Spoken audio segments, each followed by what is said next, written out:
ಕಾರವಾರದ ಜಿಲ್ಲಾ ಪೊಲೀಸ್ ಕವಾಯತ್ತು ಮೈದಾನದಲ್ಲಿ ಪೊಲೀಸ್ ಧ್ವಜ ದಿನಾಚರಣೆ 2025 ಕಾರ್ಯಕ್ರಮವನ್ನು ಹಮ್ಮಿಕೊಳ್ಳಲಾಗಿತ್ತು. ಕಾರ್ಯಕ್ರಮದ ಮುಖ್ಯ ಅತಿಥಿಗಳಾಗಿ ನಿವೃತ್ತ ಎಆರ್ಎಸ್ಐ ಗೋಪಾಲ್ ಜೋಗಳೇಕರ್ ಮಾತನಾಡಿ, ನಿವೃತ್ತಿ ಹೊಂದಿದ ಪೊಲೀಸ್ ಸಿಬ್ಬಂದಿಗಳಿಗೆ ಕಲ್ಯಾಣ ಮಾಡುವ ಉದ್ದೇಶದಿಂದಲೇ ಪೊಲೀಸ್ ಧ್ವಜ ಮಾರಾಟ ಮಾಡಿ ಬಂದ ಹಣವನ್ನು ಸಿಬ್ಬಂದಿಗಳ ಕಲ್ಯಾಣ ನಿಧಿಗೆ ನೀಡುತ್ತಿರುವುದು ಸಂತಸದ ಸಂಗತಿಯಾಗಿದೆ ಎಂದು ಹೇಳಿದರು. ಪೊಲೀಸರು ಒಂದೇ ಸ್ಥಳದಲ್ಲಿಯೇ ಕಾರ್ಯನಿರ್ವಹಿಸದೆ ವಿವಿಧ ಜಿಲ್ಲೆಗಳಲ್ಲಿ ಸೇವೆ ಸಲ್ಲಿಸಲು ಮುಂದಾಗಬೇಕು. ಮಕ್ಕಳಿಗೆ ಸರಿಯಾದ ಶಿಕ್ಷಣ, ಕುಟುಂಬದ ಕಡೆಗೆ ಹೆಚ್ಚಿನ ಗಮನ ಹರಿಸಬೇಕು. ನೊಂದವರು ಮಹಿಳೆಯರಿಗೆ ಶೀಘ್ರವಾಗಿ ಸ್ಪಂದನೆ ನೀಡಬೇಕು ಎಂದು ಹೇಳಿದರು.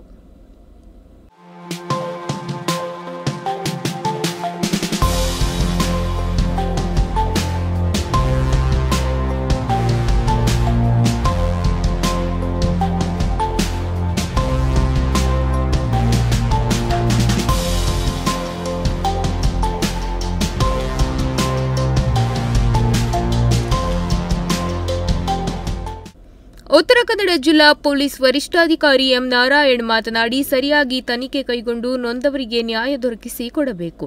ಸಮಾಜದಲ್ಲಿ ಶಾಂತಿಯುತ ವಾತಾವರಣ ನಿರ್ಮಿಸಬೇಕು. ಸಾರ್ವಜನಿಕ ಸ್ಥಳ ಹಾಗೂ ಪೊಲೀಸ್ ಕಚೇರಿ ಎದುರಿಗೆ ಜನರು ಗುಂಪು ಸೇರಲು ಅವಕಾಶ ಮಾಡಿಕೊಡಬಾರದು.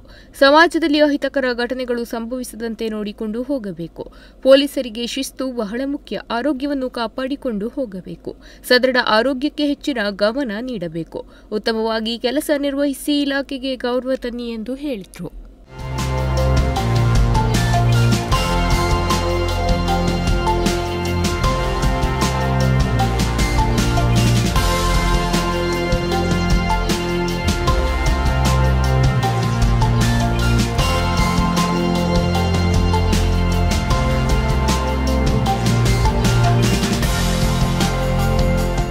ಕಾರ್ಯಕ್ರಮದ ಮುಖ್ಯ ಅತಿಥಿಗಳಾಗಿ ನಿವೃತ್ತ ಎಆರ್ಎಸ್ಐ ಗೋಪಾಲ್ ಜೋಗಳೇಕರ್ ಅವರು ಭಾಗವಹಿಸಿದ್ದರು.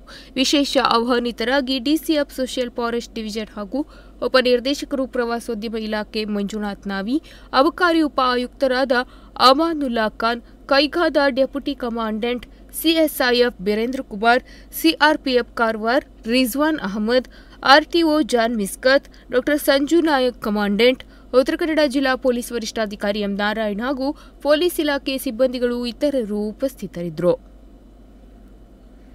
Nudisiri news desk, Karwar.